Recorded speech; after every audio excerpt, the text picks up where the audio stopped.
Exactly. Okay, સામગ્રીમાં શું લીધું છે? સામગ્રીમાં રોટી નૂડલ્સ એટલે ઓફકોર્સ વધેલી રોટલી છે, પ્લસ કેપ્સિકમ, કાંદા, ટામેટા, ભાજીપાઉનો ગરમ મસાલો અને રૂટીન મસાલા. ઓકે, સ્ટાર્ટ કરીએ.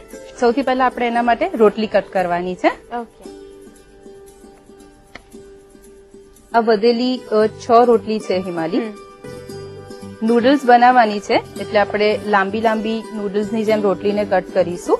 ઓકે, 3 રોટલી લીધી છે જેને આપણે રોલ કરી દઈશું. અચ્છા, 3 રોટલી એક સાથે લીધી છે અને પ્લસ આ રીતે ફોલ્ડ કરેલી છે એટલે એકદમ લાંબી લાંબી નૂડલ્સની જેમ જ કટ થઈ જશે. ઓકે,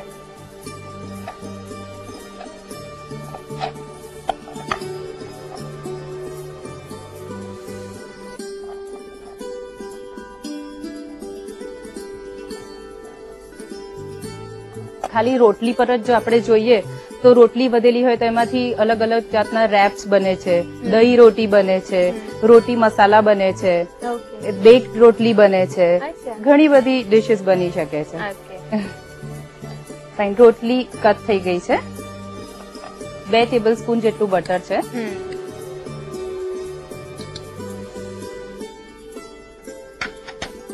એક નંગ કાંદો છે,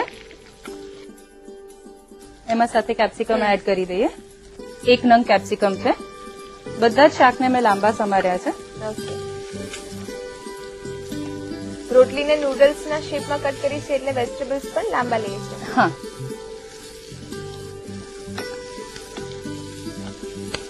એમાં લસણ એડ કરીશું. 4 કળી લસણ છે જેને ઝીણું સમારી લીધું છે. ચપટી હળદર, અડધી ચમચી જેટલું લાલ મરચું પાવડર, સ્વાદ પ્રમાણે મીઠું. હવે એમાં સંચળ નાખીશું, અડધી ચમચી જેટલું.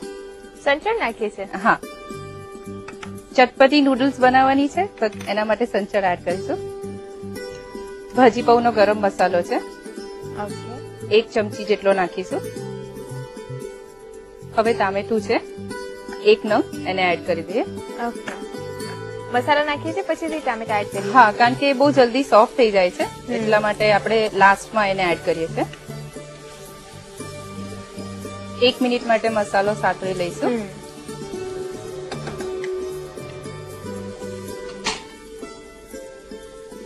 હવે 1 ચમચી કોથમીર. હવે કાપીને તૈયાર રાખેલી નૂડલ્સ એમાં એડ કરી દઈશું. પેલી નૂડલ્સ કરતા આઈ થિંક આ રોટી નૂડલ્સ બનાવવું વધારે ઈઝી છે. સાચી વાત છે, અને હેલ્ધી પણ વધારે છોકરાઓ માટે. હા,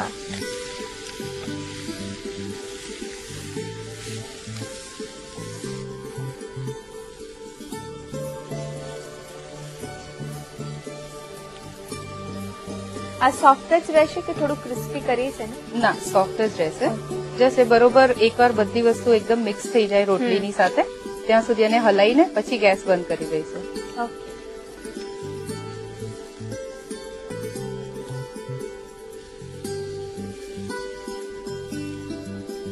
હવે એને સર્વ કરી દઈશું. ઓકે,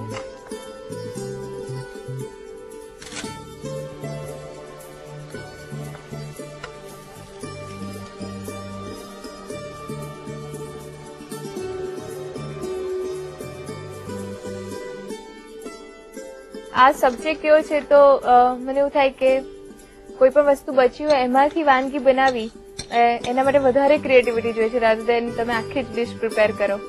ખરી વાત છે, પણ જો આપણી પાસે ઇન્ગ્રેડિયન્ટ્સ ઘરમાં પડ્યા જ હોય અને એને રીયુઝ કરીને જો નવી ડિશ બની શકતી હોય તો પછી એને વેસ્ટ શું કરવાની, એમાંથી કઈ નવું ક્રિએશન તો કરવું જ જોઈએ. હવે એને ગાર્નિશ કરી દઈશું. સૌથી પહેલા કોથમીરથી, કેપ્સિકમની ચીરી છે, ટામેટાની ચીરી છે, લેમન સ્લાઇસ મૂકીશું. તો ચપાતી મસાલા નૂડલ રેડી છે જેને લેમન જ્યુસ સાથે સર્વ કરી શકાય છે.